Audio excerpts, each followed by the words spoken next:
Greetings, booktubers. Welcome back to Grammaticus Books. Welcome to an unusual episode of Grammaticus Books because today I'm going to step outside of my normal bailiwick of talking about vintage science fiction and vintage fantasy, and we're going to talk history. And where I like to read history, which is ancient history, the classical ancients, the ancient Romans, Greeks, Etruscans, Egyptians, Carthaginians, and I tend to avoid American history in general, and I studiously avoid early American history. So what are we going to talk about here today?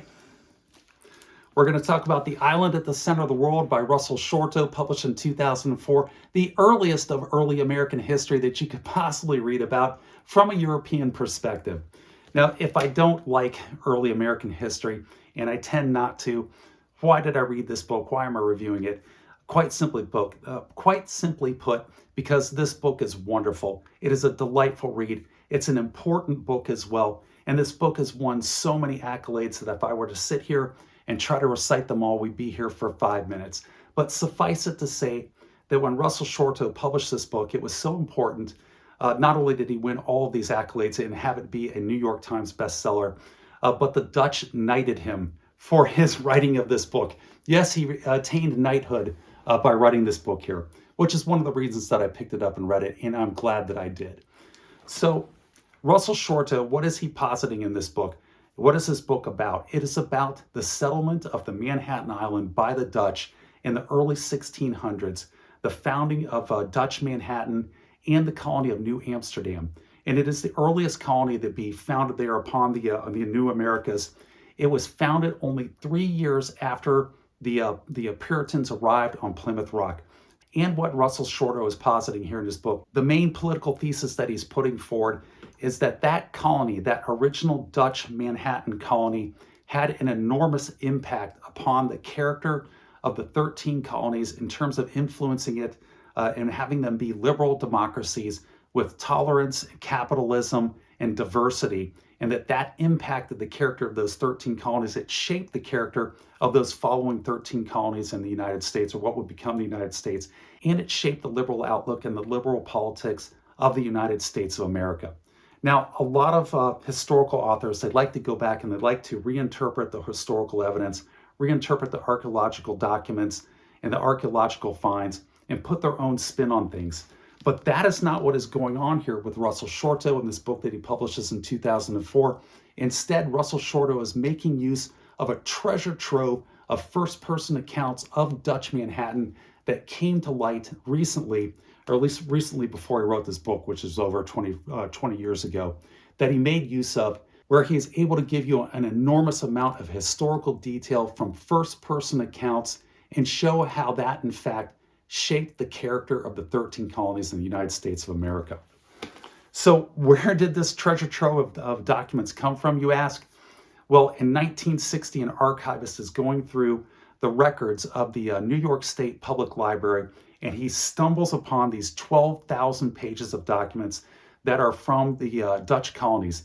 They are letters, manuscripts, legal contracts, political contracts, the minutes of town hall meetings that have all been very meticulously stored by the Dutch, as the Dutch are wont to do, and have been preserved for hundreds of years and have been sitting there down in the archives of the New York State Library, untranslated when they are found in 1960.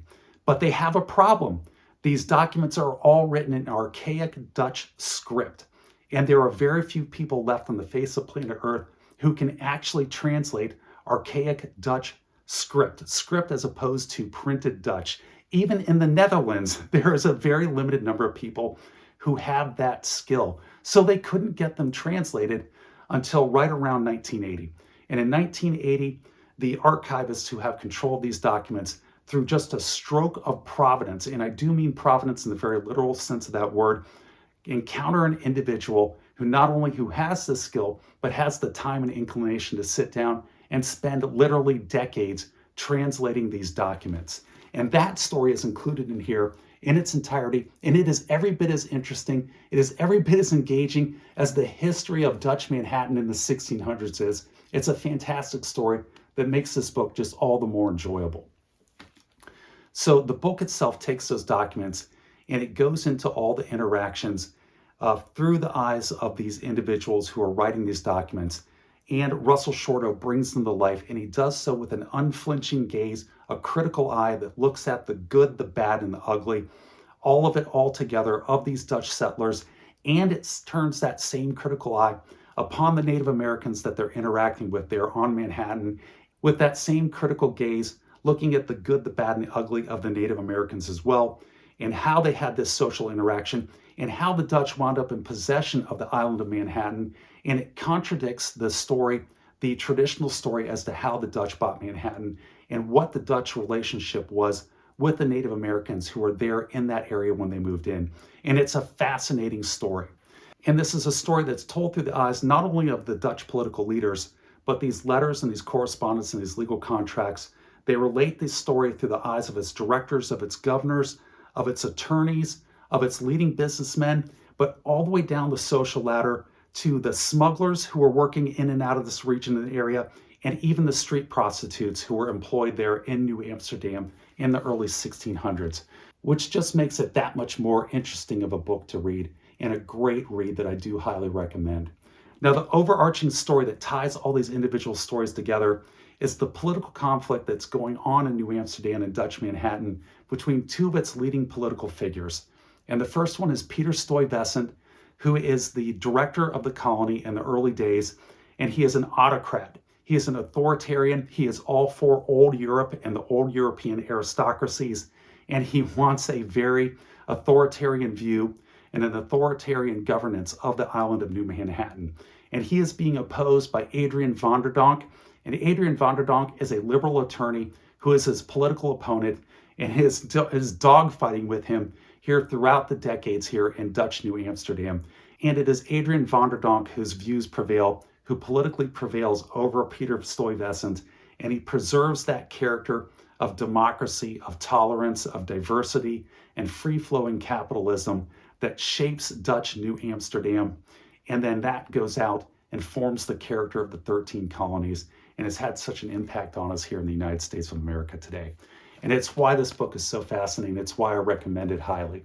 Now, if you're going to get this book and you haven't, if you're not a student of American history, if that's not a topic that you like to read, or if this is an author that you're not familiar with, then I do, as always, recommend that before you spend your hard-earned cash, go get a copy of this from your local library. That's what I did. Check it out from your local library, and then if you really like it, then go out and spend your hard-earned cash. But with that, I'm going to wrap this one up, and I'm going to say take care, be safe, and I will catch you guys next time.